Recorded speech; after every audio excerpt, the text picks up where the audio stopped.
And this violence comes just days after heavy fighting around Slavyansk following the Ukrainian presidential election. Troops from Kiev battled it out with pro-independence fighters near a hospital. Our correspondent Roza Kaza was caught up in the crossfire and filed this report.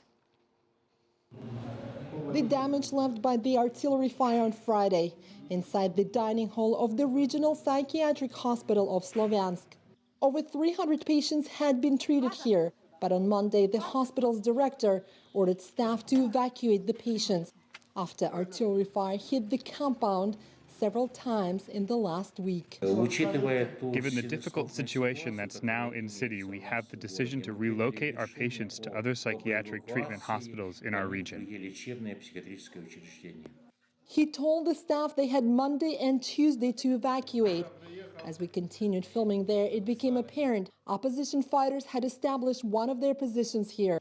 The medics told us they arrived about a week ago, perhaps prompting the shelling of the hospital compound by the Ukrainian side. We were caught in the next round that started at 5 p.m. local on Monday. We took cover under a stairwell as the artillery fire kept coming. The fighters told us we had to stay put to wait for a lull in the shelling. As soon as the mortars stopped dropping, they told us to run. They took us to their command point, assuring us that the thick walls of this old building were strong enough to withstand the shelling. The power and cell phone reception went out almost immediately. We waited as the artillery fire continued. The militiamen told us they were fighting back. They also said there were still patients and staff inside the compound. The shelling continued for over 2 hours. When another halt came, we were moved to one of the cellars with other civilians. In this unit, a dozen medics were still working when the artillery fire began. Their patients were still there too. We still have 3 patients here. Because of the situation, their families didn't have time to pick them up. They said they had come here at least 3 other times, with over 60 patients seeking cover in this cellar alone.